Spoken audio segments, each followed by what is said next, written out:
Raise Sensation. I'm your host, Dan. And in this episode, I am going to be looking at the new Fantagraphics Studio Edition Bill Ward. And one of my most popular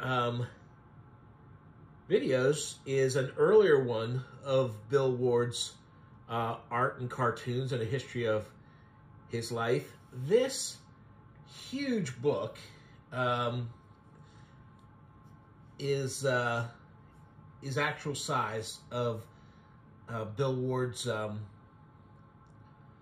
actual comics, and since they're they were gag panels, but they were a lot of times they were printed on a full page of paper. Now, just for an idea of how big this thing is, I've pulled this back as far as I can to film this, and I can't get the whole book in. And just so you get an idea about how big it is, here's the Eric Stanton book, and you can see just how large this crazy book is. It's one of the bigger, one of these oversized books that I have, and it's got this the velvet cover.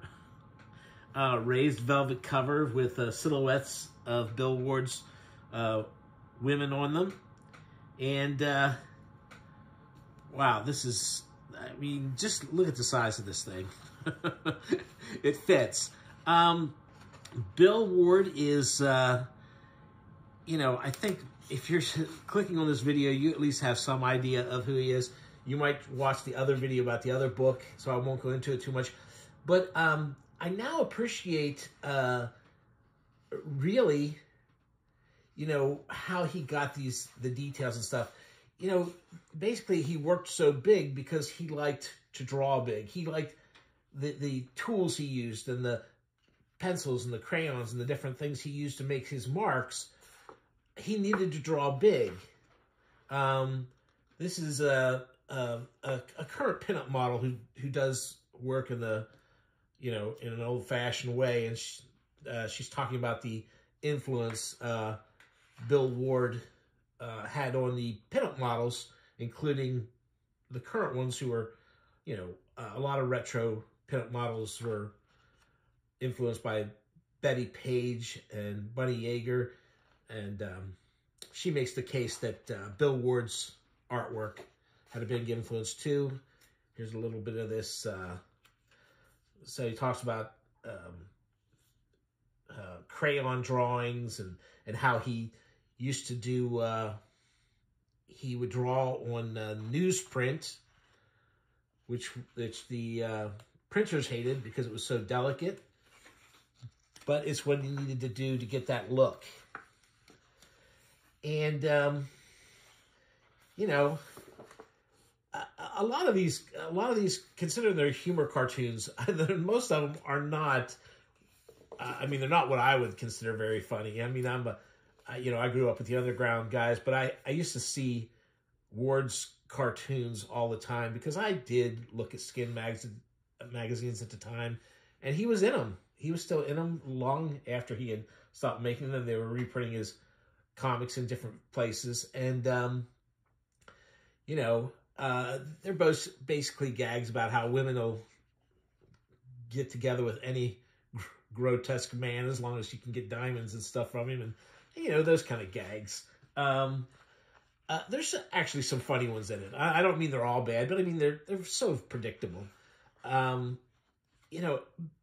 Bill Ward's women, of course, are fetish drawings, really. And they're just spectacular. I mean, they're not representative of any woman. So, like, at the time that he was doing a lot of these, bullet bras were very popular, to make the women's breasts look like torpedoes or rockets shooting out from their chests. The thing is that, the models and actresses needed those bullet bras to get that look. In Bill Ward's cartoons, of course, they don't need any of that. They can be topless and still have those chests. Now, here's one. I do like this. You see here, it's you know, they show the tape off, and they have the his notes like leave her black flesh tone dress and thighs. The original caption he had for this one was, that terrible Bertha Peterson's wearing one of those see-through dresses. You'd think she'd take more pride in her appearance. So he decided that you didn't need that. All you needed the woman to be saying is, you'd think she'd take more pride in her appearance. And that's exactly right. You know, the proportions are out of, you know, this is not... this, look at her giant head. You know, none of it really works as a real drawing or anything with proportions and stuff, but it works for this. It works for what he's doing. Like I said, you know, if you're looking at this Bill Ward, you're looking for this drawing, and you know, the effect that he goes for, the shine there. I mean, just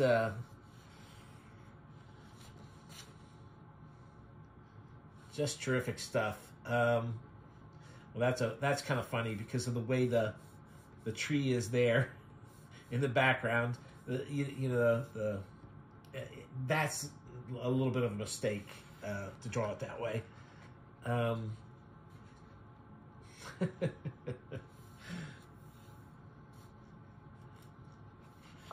So, this is a pretty expensive book. I got a very good deal on it, and still I go like, did I really need this? Because the other book is so good. But it is tremendous seeing some of these gags. It is tremendous to see this, the size it was drawn, and to see what he's done there. Look at those heels. Some of these they don't even bother with giving you the captions. Man. I like this little one here. Artie, be sure her cigarette is quite visible.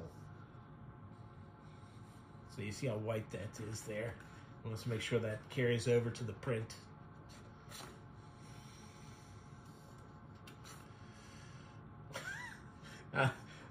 The way the tongue is there, the way that, you know, that looks very like last minute. Like all of a sudden he decided, wait, this face isn't selling his lust quite enough.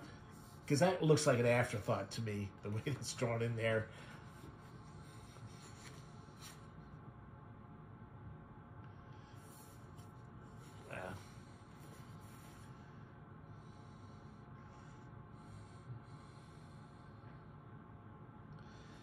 This one's, next time your girlfriend visits you, tell her not to leave her pipe behind.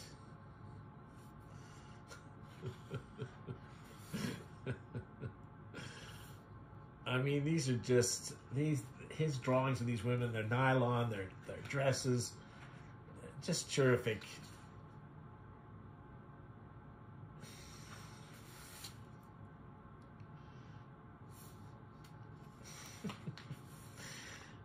Wow. These heels that he draws are terrifying to think about.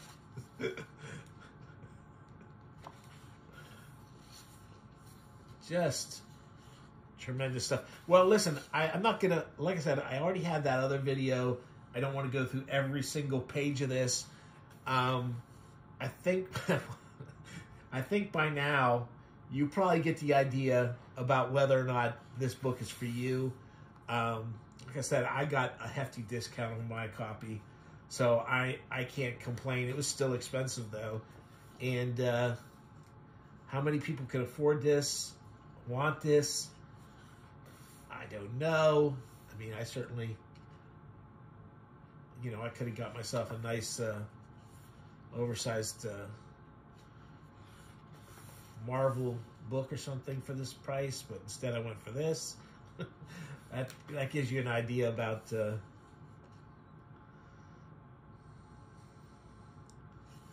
how much I enjoy this.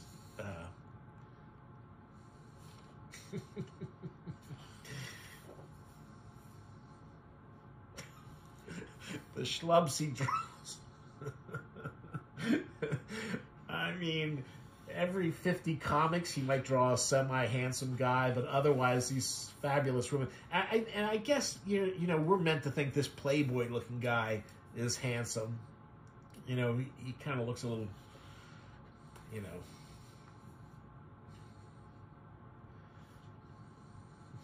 not like a great guy to me, but at this face, that's positively demonic. And the lust on this guy.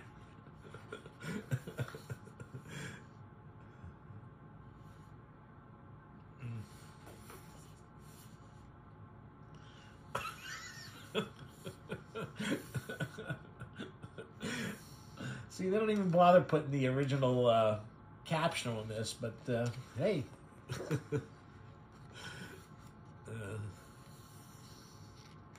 Okay, I did say I wasn't going to go through the whole thing. You've got the idea. I hope you enjoy this. Hey, I just hit the day before I'm recording this video, I hit 1,000 subscribers. If you're not already subscribed, please hit the subscribe button. And watch my videos. I have some early videos, 2 of them. And it really should have been 1 video. I don't know why I broke it up into 2. It's called Behind the Scenes. It explains my thought process behind why I make my videos. And, you know, hopefully you're enjoying them. And, wow. And you guys have a great day.